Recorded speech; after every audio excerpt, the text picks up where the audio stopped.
Look at that screen. So great. Pretty good. Hello, everybody. Well, good afternoon, and I want to thank Secretary Granholm and everyone on the screen for being part of this today. And it's been a rough 4 or 5 years for the country, but a lot of folks here are still struggling. But there's some real bright spots.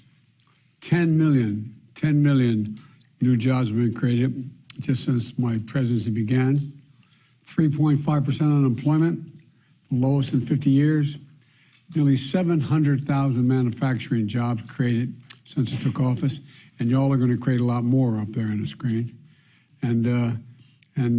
Some people gave up on American manufacturing, but not me, not the Secretary, not the American people. Because where in the heck is it written that we can't be the manufacturing hub of the world? Well, we are now, and that's what we're going to be talking about today. It's about my industrial strategy to bring America back, manufacturing and industries of the future, semiconductors and clean energy. That includes the bipartisan infrastructure law that I signed, and it was a once-in-a-generation investment in our nation's roads, bridges, railroads, ports, airports, water systems, and high-speed internet. Federal infrastructure funding is helping states and cities with these projects all across the country. But the infrastructure law also invests in people and companies that are going to build our future, like electric vehicles and advanced batteries that are going to power those vehicles. This is critically important because the future of vehicles is electric. But the battery is a key part of that electric vehicle. And right now, 75%, as the folks on the screen can tell you, 75% of that battery manufacturing is done in China. And for some battery components, critical materials, China controls nearly half the global production. But China's battery technology is not more innovative than anyone else's. In fact, our national labs, our research universities, our automakers led the development of this technology here in America. But by undercutting U.S. manufacturers with their unfair subsidies and trade practices, China seized a significant portion of the market. Today, we're stepping up to hold to take it back, not all of it, but bold goals and actions to make sure we're back in the game in a big way. And we're doing it right away, centered around workers and communities and building the economy from the bottom up and the middle out. Last year, I signed an executive order setting the goal of having 50% of all new cars and trucks sold by 2030 to be electric vehicles. Auto companies, unions, and the federal government are all working together to meet this goal. I signed into law the Inflation Reduction Act, the biggest investment in climate ever in all of history. It includes tax credits for up to $7,500 for folks to buy new electric vehicles or fuel cell vehicles made in America. And for the first time, you get a tax credit for buying a used electric vehicle. The Chips and Science Act that I signed into law is literally supercharging our efforts to make semiconductors, those small computer chips that power our everyday lives, including our vehicles here in America. And the infrastructure law is investing $7.5 billion to build electric vehicle charging stations all across America.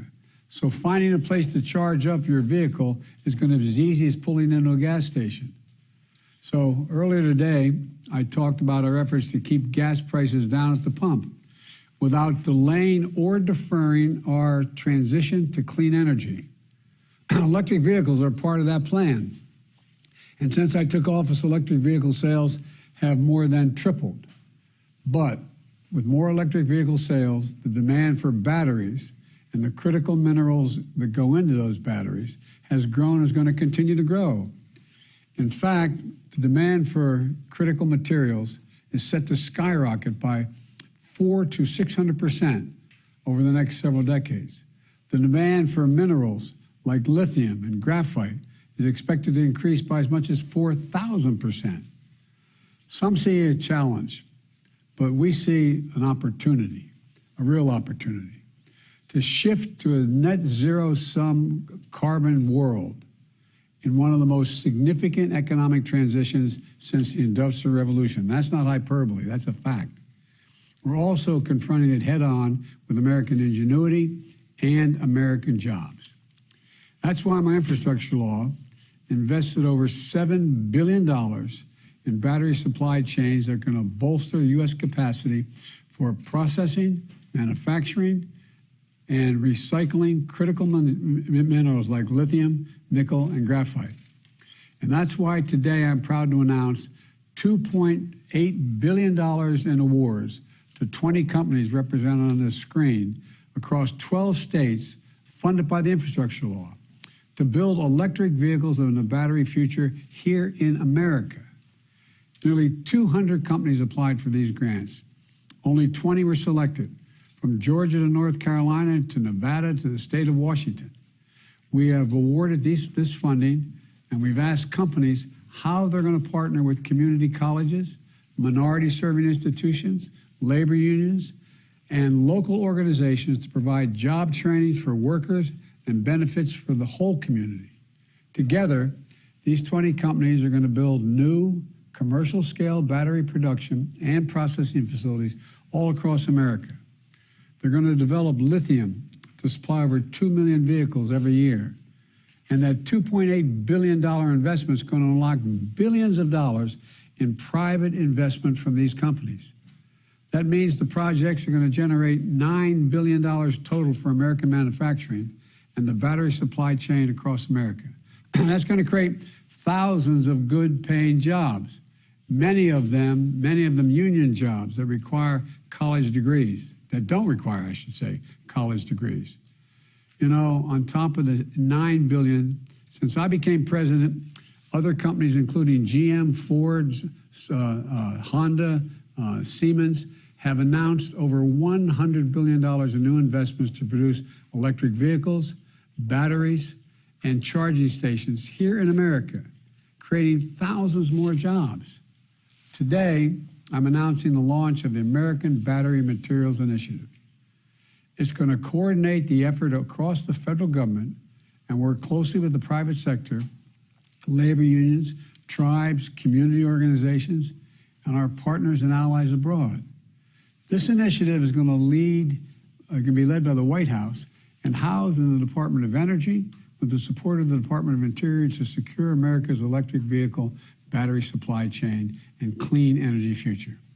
And we're going to do it the right way, respecting the rights of tribes, creating good-paying union jobs, and protecting the environment and local communities.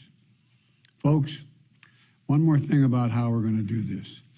You may have seen the news reports describing Republicans who voted against the infrastructure bill, attacking Democrats for passing it because it's socialism. Well, now quietly and privately, they're sending me and the administration letters asking for money from the same bill, talking about how important the projects would be for their districts if we just got them the money. I was really surprised to find out there were so many socialists in the Republican caucus. But even if they voted against it, I made a promise when I was running and when I got elected. I'd be the president for all Americans. So we're going to build a better America together, whether they voted for it or not. If the district deserves the project, they're going to get it. Let me close with a question. I ask many business leaders, when the United States decides to invest considerable resources in a new industry that we need to build up, does that encourage or discourage businesses from getting in the game? And the answer is it encourages them to get in the game in a significant way. Federal investments attract private investments. It creates jobs and industries. It demonstrates we're all in this together, and that's what today's about. I've never been more optimistic about America's future. We just have to remember who in God's name we are. We're the United States of America. There's nothing beyond our capacity if we work together. And with that, let me turn it over to Secretary Granholm. Madam Secretary. Thank you so much, Mr. President, for inviting me to be part of this today. This moment is one of... You're a critical part of this. We're not just invited. Well, I know, but But I just feel like this especially for so many reasons is one of the greatest pleasures of serving in your administration, because I can't help but think back to a call that I received from your office, from the White House 13 years ago when I was serving as governor of Michigan. And on that call, we found out that the then Obama-Biden administration was awarding Michigan a dozen grants to help and develop and assemble the guts of Car 2.0, which is the electric vehicle. And I remember telling my staff then, this is a game changer for us. Our state's economy, as you know, because of the bankruptcies, was at rock bottom amid that crisis. But you lifted us from our knees and saved us, gave us opportunity. And that opportunity now being reflected in the next step of battery making in America. So the commitment to have us head where the globe was heading, into clean energy and to these new jobs, good paying jobs that it could bring. Those grants at that time generated thousands of jobs for Michigan. They gave confidence to the industry, helped us develop a renaissance. So imagine what these grants are going to mean for these communities that are represented here. I'm just so honored to be part of this, because the companies behind these projects believe that with this agenda on the books, this is the time to bet big on a clean energy boom that's made in America. They're putting their own investments on the table to help build up this battery supply chain that we need to make this all-electric future of transportation real. And together, we're seizing this opportunity together to boost American competitiveness and strengthen local economies and create 8,000 jobs, good-paying jobs all across the country. So 13 years ago, Joe Biden visited Detroit to announce grants that would make Michigan a leader in American EV battery production. I was proud to stand with you then, sir. I'm proud to stand or sit with you now here at the White House as we set to make America a leader in global electric vehicle battery production. And I know we've got all these great people here on the screen who are the grantees, the awardees, who are going to make this happen across the country. I want to ask a couple questions and, of course, invite you to participate, sir, as you see fit. Let's start with Phil Brown. Phil is the president of ICL Group's Phosphate Specialties Solutions. And Phil, my understanding, you're there in St. Louis, that your St. Louis plant is going to employ more than 150 people. And I wonder if you can tell us about the work that you're doing there with unions and make sure that the folks in the surrounding community can take advantage and can access these good-paying jobs. Absolutely, Secretary Granholm and President Biden. We are excited. We really are excited. St. Louis has a rich history of manufacturing, and we have a big part of that, and we are really proud to be a part of that. We've been manufacturing here on the Mississippi River for over 140 years in South St. Louis, and we're excited to bring these 150 new manufacturing jobs with the support of our local union. We have our union president, local union presidents, Mark Smith, here with us. We've had great support with them and the local community around this project. And, we're also going to bring a couple of dozen STEM and science engineering type of roles. And we're doing a lot of outreach with the local community to make sure that those jobs are coming from our local diverse communities here in St. Louis. Phil, you mind if I ask you a question as well? Absolutely. Understand this plant's the first of its kind in the United States. How's this plant going to strengthen our battery supply chain in the United States? Absolutely, and you're absolutely right. This will be the first of its kind in the Western world to produce lithium iron phosphate. And it's really going to utilize our abundant resources that we have here in North America and the USA to develop a secure supply chain that the entire industry can rely upon, that they can get the materials that they need to make their investments to develop the further downstream products from where we will start. It's expected that lithium iron phosphate will be something like 30% of the cathode types of lithium batteries in the future. And that's huge. And it's important that we show the support from ICL's perspective. You've shown the support from the U.S. government side to support those clean energy initiatives. And last, I would say the technology to produce lithium iron phosphate was invented here in the U.S., and it's time to bring the manufacturing of it back to the U.S. as well. I have one more question, if I may.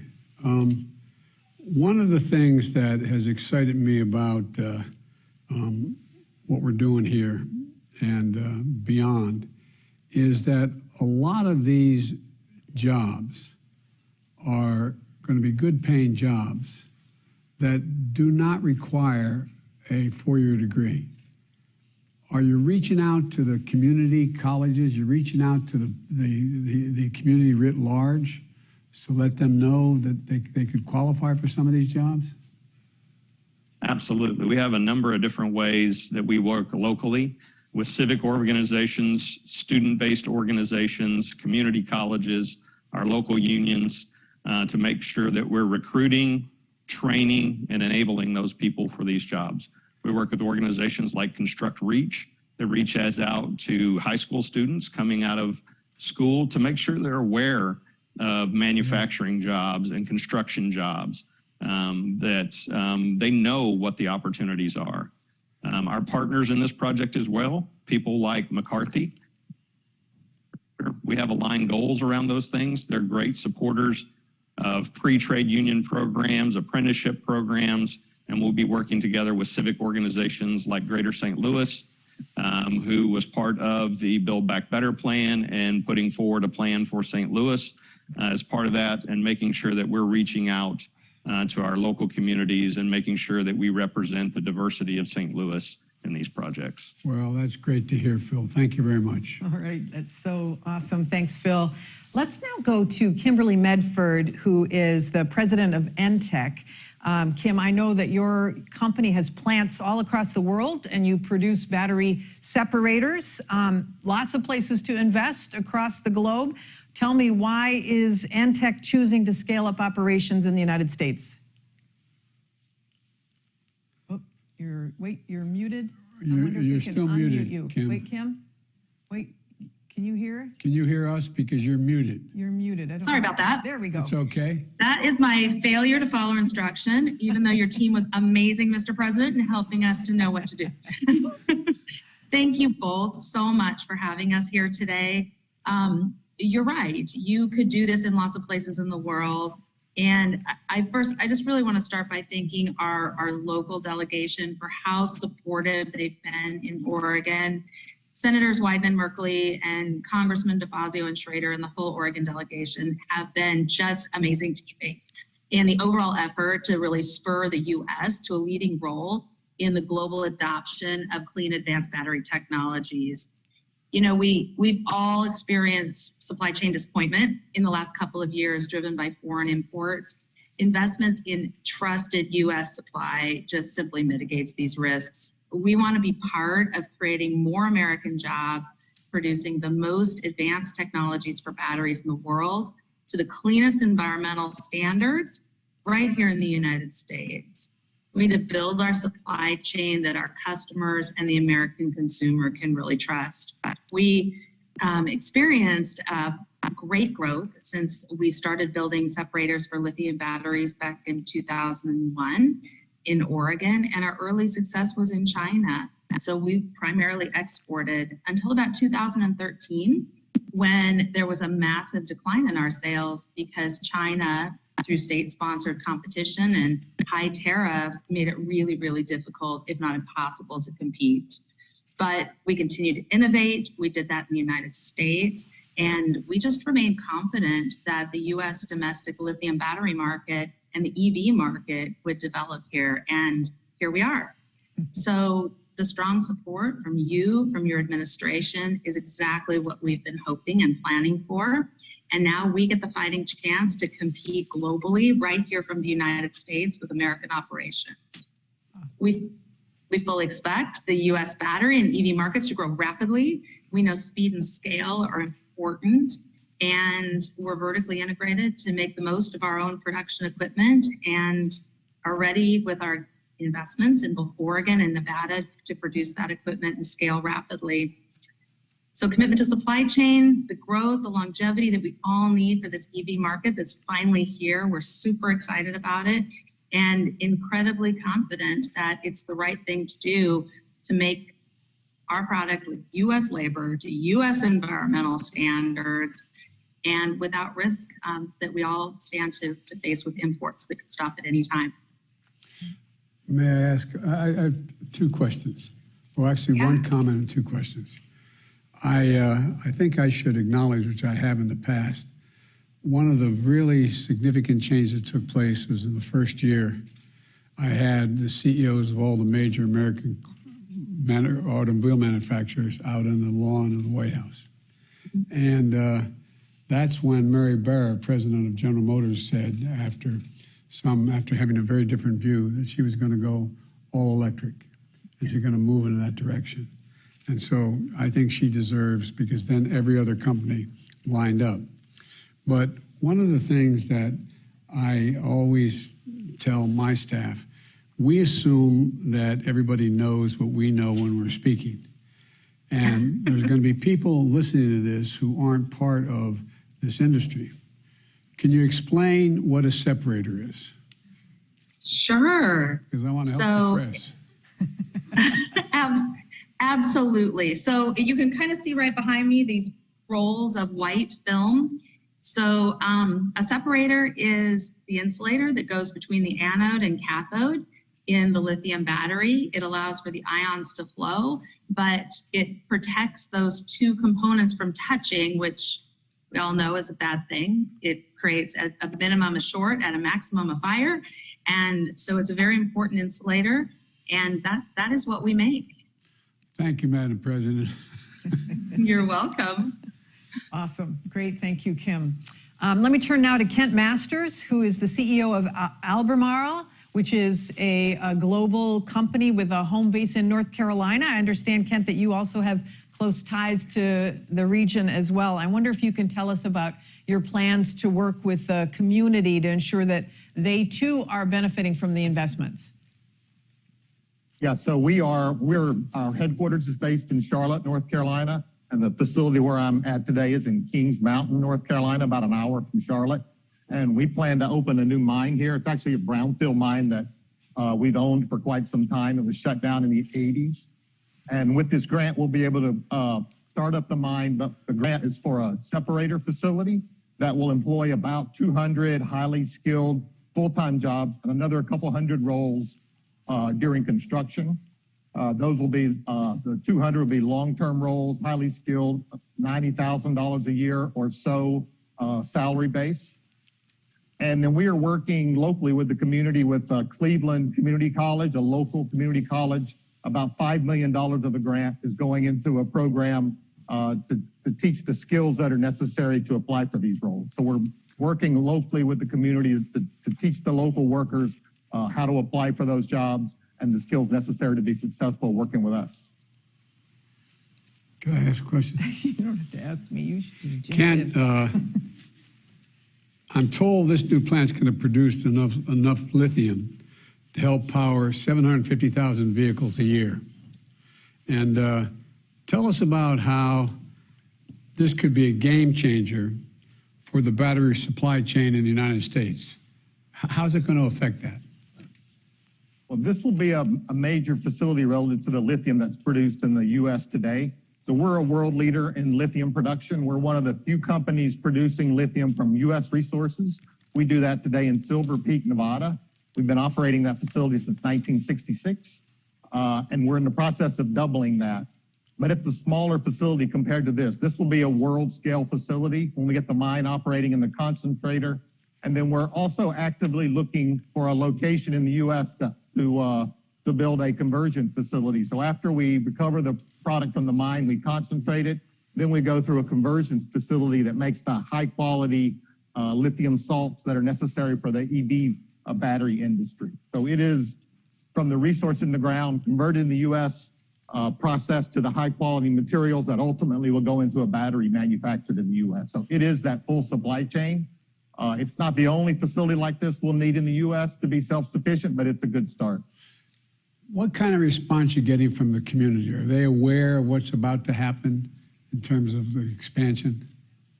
Yeah, so this facility is operated. So Kings Mountain, the mayor refers to the town as a mining town.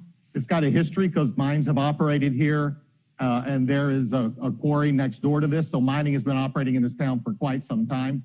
We've engaged with the community. So we mine in other parts of the world, and part of our DNA in the organization is to engage with the local community and bring them along with the project. So we're in the process of opening a storefront in Kings Mountain, the downtown area, where we'll hold town halls. We've had a couple of town halls, but not in that facility yet. We'll talk to the community. We tell them what's happening. We get their input. We adjust to that, and we bring them along in the process. So that's a little bit unique, but it comes from the mining industry, and we're bringing what we've learned around the world to the U.S. From a mining standpoint. Well, the reason I asked the question, I knew that, and I wanted to make sure people knew that you were reaching out, that it matters. Inform the community what you're doing and what's there and why it's going to be safe and so on. So thank you for doing that. All right, thank you. Thanks for the question. All right, thanks, Kent. And then last, I think we have time for one more, last but not least, we have CEO of American Battery Technology Company. That's Ryan Meltzert over there on the screen. Ryan, thanks for being here. Thanks for being patient. I know your company's working on a new technology to produce battery-grade lithium hydroxide. To the president's point earlier, most people probably don't know what that means, but maybe you can describe for us what that means and what the technology could unlock for electric vehicle battery production in the U.S. Yes, of course. Thank you for having us. The way that lithium is made today globally really comes from one of two different pathways. So lithium is held in hard rock ores, which are mostly located in West Australia. And they're also located in brines and aqueous solutions, mostly in South America. And those are very proven and conventional legacy type processes of how lithium is made and manufactured today. Like was just mentioned, unfortunately, the US is almost a non-player in the lithium game. Less than 1% of all lithium products made globally are made within the US. And part of that is because we don't have large amounts of those conventional types of resources. So instead of trying to follow the footprint of what other companies are doing, we looked at different types of lithium deposits. So within Central Nevada, there is a type of deposit that contains very large amounts of lithium that's called a sedimentary claystone deposit. But today, nobody has ever been able to extract lithium from it in an economically competitive fashion. So over the past few years, we've been working to develop a ground-up new type of process that can make this type of battery-grade lithium hydroxide from this new type of abundant domestic U.S. resource. About 2 years ago, we won a different Department of Energy grant at the R&D level to really prove out this technology. And now through this next set of funds, we're building our first commercial scale lithium refinery in Central Nevada that will really expand the types of resource base the U.S. has access to and will help get the U.S. back in the game of providing domestic battery materials. Let me ask you a question. Tell us about why you're confident in the outlook for U.S. battery, the U.S. battery market. Why are you confident? Because we're investing a lot in you, but you're also investing a hell of a lot. We definitely are, and we appreciate your investment and your confidence in us. I would say that over the past 5 to 10 years, there have been large amounts of multi-billion-dollar electric vehicle factories made in the U.S., large amounts of multi-billion-dollar electric battery facilities formed in the U.S. But if you go one step upstream of that, almost 100% of the materials that those facilities source come from outside the U.S. So those vehicle and cell factories, if there are natural supply chain disruptions, if there are political disruptions, all those multi-billion-dollar factories become starved of feed and really cannot produce anything that they're trying to make. So it makes the U.S. and the U.S. industry very vulnerable to be that reliant on outside materials. So the built-in demand is already there in the U.S. We have great relationships with the cell manufacturers and the vehicle manufacturers who are really hungry to buy these materials from U.S.-based resources. And up until now, it really has been a need for much greater innovation to put the effort in to really go for the first of kind system development and the willingness to take risk to bring a new type of resource to market. And I think that's always been one of America's strengths, to really take that risk and build these first of kind systems. And again, like I said, we're happy that you and the country are taking this risk with us. Well, we're happy you're doing it and happy for your innovation. Thank you. Yeah, so great. Thank you so much, Ryan, and Kimberly Medford from Entech Manufacturing, and Phil Brown from ICL Group, and Ken Masters from Albemarle, and Brian Goldner and Henry Van Ruyen from Talon Nickel. Thank you for joining us as well. Gene Bertachevsky from Sila Nanotechnologies, Ann Duncan from Sierra Resources, Eric Stopka from Anovian Anode, that's probably it. Mike O'Cronley from Ascend Elements, and Aaron Bent from 6K Inc. Thank you all so much for joining us, for the exciting answers, and it's my pleasure to turn it back over to the man with the cash, President Biden. Well, I tell you what, I got to congratulate the award winners, and thank you for the work you're doing. I wasn't joking when I said the changes that are about to take place, are taking place now in the next 10 years, are going to have more impact on the world and our country than all the changes in the last 30, 40, 50 years. I really mean it. This is like a new industrial revolution. I mean, we're talking about literally a different world and a safer world. And I am, you know, I think it's, you know, I've been asked by other world leaders, can I define America? And Xi Jinping, I traveled thousands of miles with him when he was vice president. I was vice president in China and the United States. And we were in the Tibetan Plateau, and he looked at me, he said, can you define America for me? I said, yes, one word, and I mean it. Possibilities. Possibilities. It's made us the ugly American in the sense that we thought we could do anything. But everything we set our minds to do, we've been able to do. Been able to do. And it really is amazing what you all are doing. And I think your kids and grandkids are going to be looking back at this time as really a platform which everything began to change. So thank you for what you're doing. And by the way, this is not just going to benefit the United States. We may be our own supply chain, but if things continue to move in the right direction, we're going to be supplying the rest of the world as well for a lot of things. So thank you all so very, very much. I can't tell you how enthusiastic I am about the promise you're all providing for us, or what we're going to be able to do. Thank you, thank you, thank you, and thank you, Madam Secretary.